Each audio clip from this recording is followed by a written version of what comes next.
Eu concedo a palavra ao ex-deputado estadual, presidente da Academia Maranhense de Letras, Benedito Buzar, que fará uma palestra com o tema Assembleia e as Constituintes do Estado do Maranhão.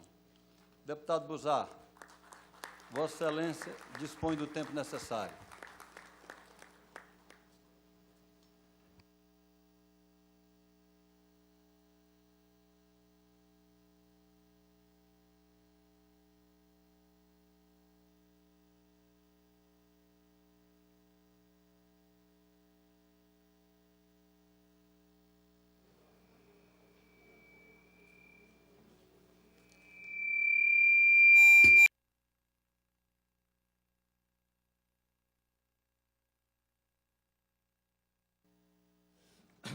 Senhor presidente da Assembleia Legislativa, deputado Arnaldo Melo, senhor ministro Gastão Vieira, senhor João Abreu, chefe de Estado da Casa Civil, desembargadora Anildes Bernardes Chaves, deputado federal Pedro Fernandes, deputado Temístocles Filho, deputado Zé Augusto Oliveira, conselheira Edmar Coutrin, Luiz Gonzaga Martins, promotor de justiça, também o senador Edson Lobão Filho, que não está na relação, mas faço questão de cumprimentá-lo. Meus senhores, minhas senhoras, senhores deputados, deputados da legislatura atual e os constituintes de 89, eu ontem no Estado do Maranhão, na coluna que eu tenho, na Roda Viva, eu dediquei a este poder e aos seus 79 anos de instalação.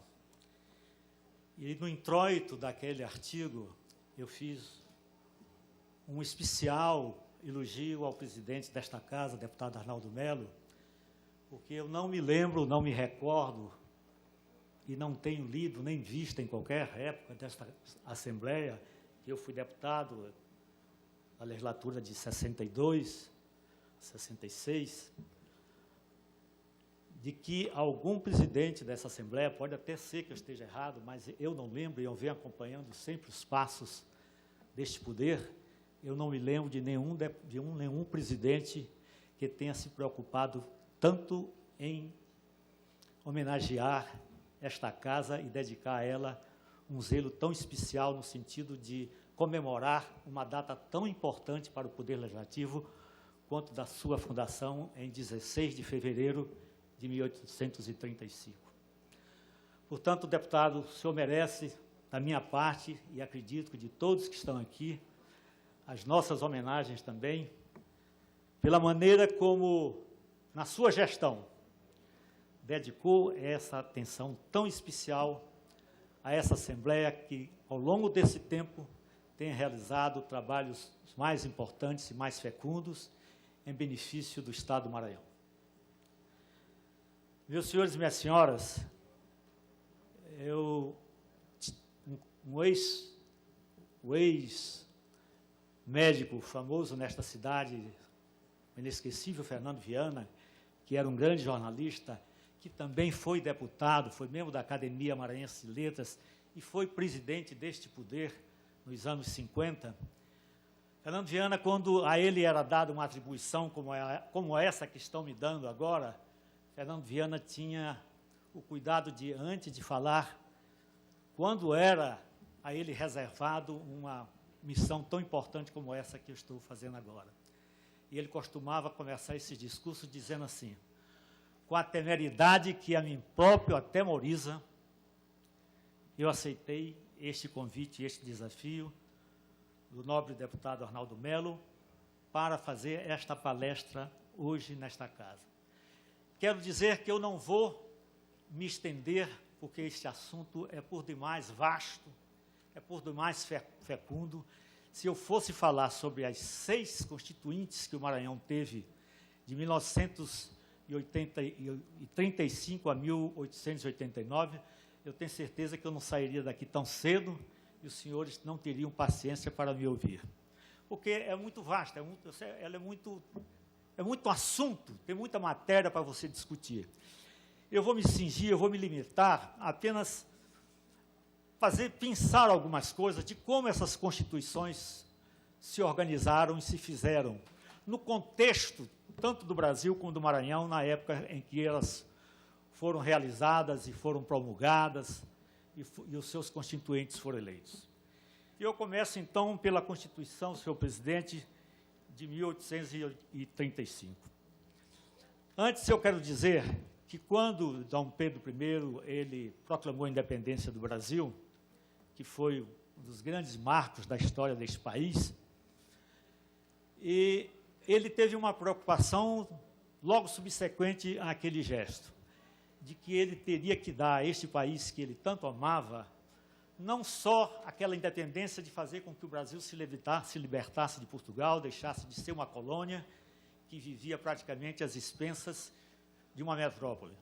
Ele queria realmente aprimorar, dar a este país uma coisa também tão importante quanto o seu gesto de independência. Ele queria dar um ordenamento jurídico, político, para que este país pudesse caminhar não mais em função de ditaduras, em funções, né, de regimes autoritários, mas em função realmente de princípios que norteiam a liberdade e a democracia. Então, ele cuidou exatamente de dar um ordenamento jurídico e político a esta casa. Então, foi com esse espírito que, de dar a esta casa um ordenamento político e jurídico, que Dom Pedro instala, a 3 de maio de 1823, no Rio de Janeiro, a Assembleia Constituinte, tomando um projeto por ele próprio mandado fazer. O projeto saiu a alma e o espírito do imperador.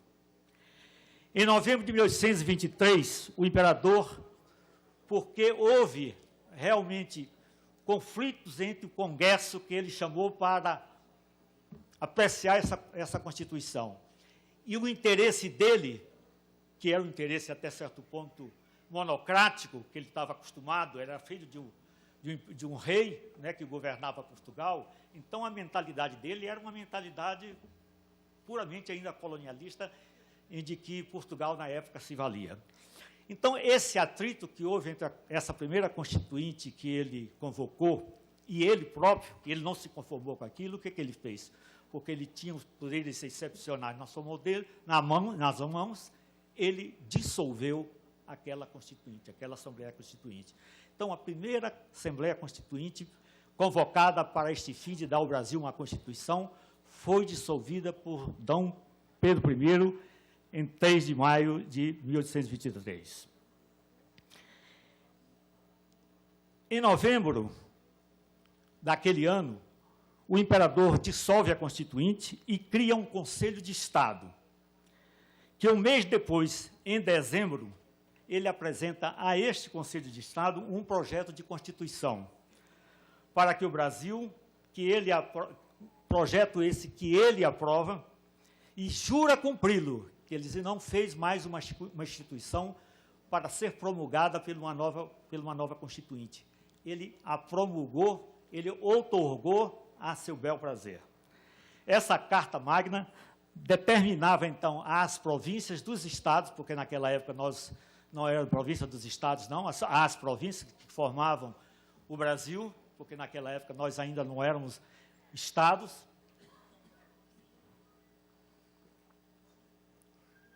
O Brasil era um país unitário, era um país centralizado, tudo nas mãos do imperador. Então, ele cria os conselhos gerais em todas as províncias.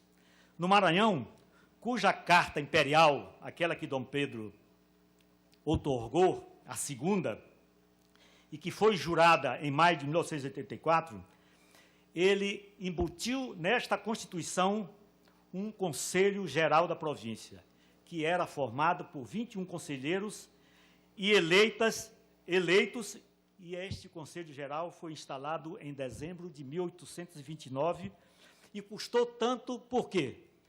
No Rio de Janeiro, ela foi promulgada em 1824. Se os senhores observarem, a do Maranhão só foi promulgada 5 anos depois, em 1829. Ela era para ser promulgada quase que automaticamente a do Brasil. Mas o que aconteceu? Por que só nós, 5 anos depois, promulgamos? É porque no Maranhão desencadeou-se muitas lutas políticas pela independência. Nós e a Bahia, o Maranhão e a Bahia, vocês sabem todos, eu estou só apenas repetindo, foram os 2 estados do Brasil que não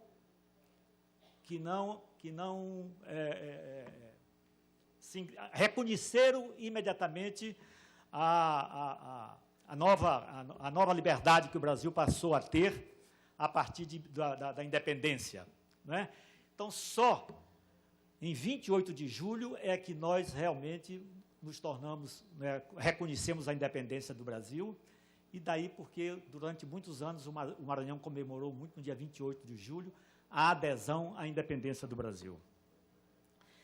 Então, por conta dessas lutas que se travaram no Maranhão, luta pela independência, as brucinadas, as lutas dos 3 Bs lá na Bahia, tudo em função dessa independência daqui, porque os portugueses que moravam no Maranhão eram em grande quantidade, eram mais do que os nativos, eram mais do que os maranhenses, e eles não se conformavam, os portuguees, que eram a grande maioria que morava no estado, eles não se conformavam que o Maranhão aderisse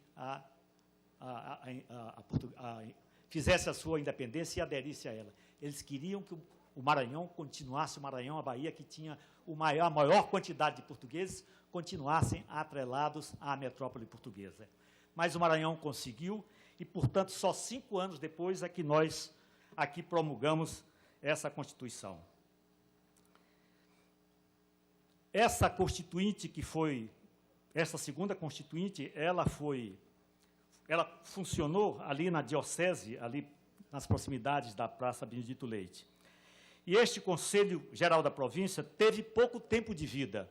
Embora ele tivesse constituído 5 anos depois, só em 1829, mesmo assim ele teve pouco tempo de vida, pois logo em seguida veio um ato adicional, que pela Lei 16, de 12 de agosto de 34, a regência trina permanente, que já não era mais Dom Pedro I, que estava no comando do Império, porque ele já era Dom Pedro II, porque Dom Pedro I havia renunciado, havia abdicado da coroa, e como Dom Pedro II ainda não podia exercer o poder, porque ainda era criança, quem estava no comando do país era a regência trina.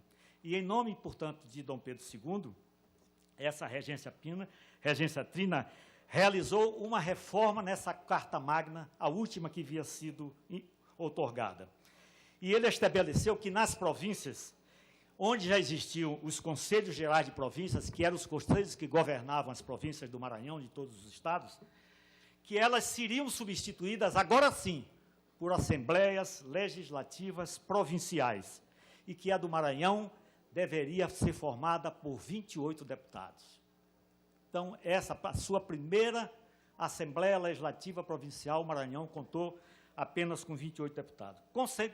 Competia a essa Assembleia, nos termos do ato adicional, legislar sobre a divisão civil, judiciária e eclesiástica, sobre a instrução pública, orçamento, criação de cargos públicos e legislar sobre os bens provinciais.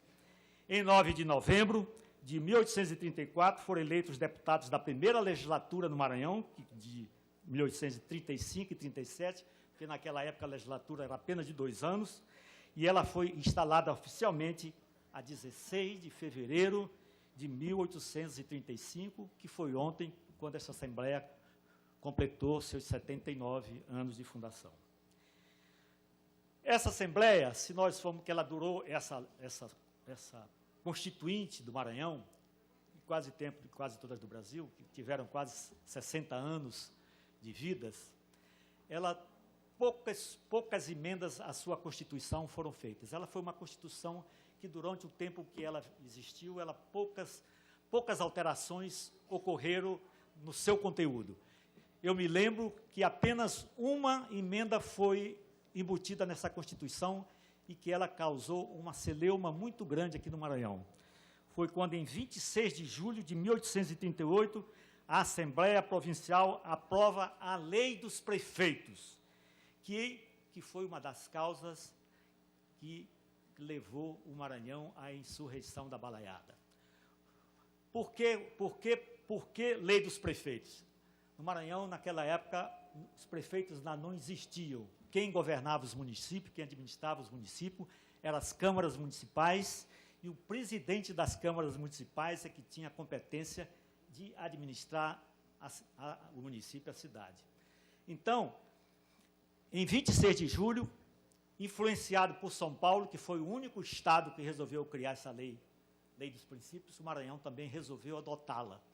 E isso, ao invés de resolver o problema, isso foi uma reivindicação, essa lei dos prefeitos, dos fazendeiros, porque vocês sabem muito, os senhores sabem muito bem, que nós vivíamos numa economia ainda fundiária, grande parte da economia era sustentada pelos fazendeiros, pelos proprietários rurais, e foram eles que forçaram para que pudessem ter muito maior mando, eles forçaram a Assembleia Constituinte do Maranhão, a Assembleia Constitucional do Maranhão, a da província, a embutir, a aprovar uma lei dos prefeitos. Lei dos prefeitos essas que resolveu pela forma draconiana com que ela foi imposta ao Maranhão todo, ela terminou exatamente fazendo que fosse deflagrado ela contribuiu para que essa insurreição da balaiada, essa guerra da balaiada, ela ganhasse muito mais fôlego, ela tivesse mais esforço, porque houve muito mais reação no interior do Estado, ela foi produto praticamente de uma insurreição, de uma sublevação de forças campesinas, de lavradores, de vaqueiros, né, desse pessoal das classes sociais mais baixas, foram eles que se insurgiram, e os negros, né, os quilombolas, evidentemente, porque a maior parte da população do Maranhão naquela época era de escrava, era negra, então, e foi quando surgiu a famosa, essa figura iconográfica, emblemática, que é chamada do Negro Cosme, que se intitulou o imperador dos Bentivis, não é? Então, essa balaiada foi produto exatamente de uma insurreição, de uma mudança desse status quo que existia no Maranhão, tudo provocado por essa lei do prefeito. E como essa lei do prefeito terminou fazendo que o Maranhão tivesse 4 anos de guerra, né? Essa balaiada demorou de 1838 a 1842. Para que ela fosse sufocada, nenhum presidente do Maranhão conseguiu sufocar essa sublevação. Foi necessário que o governo monárquico, o governo imperial mandasse para cá cidadão que tinha já fama de sublevar outras revoluções no Brasil, que era chamado o Duque de Caxias, que veio para cá não só como presidente da província, e que acumulava também o posto de comandante das armas, com a responsabilidade de dizimar, de acabar com aquela luta que estava destruindo o Maranhão, a economia do Maranhão, que toda ela era formada ainda no braço escravo. Bom, então, essa realmente foi... Eu tenho muito pouco a dizer sobre essa Constituição dessa época. Ela tinha figuras luminares, como eu vou dizer, citar algumas dessas que participaram dessa Constituição do Maranhão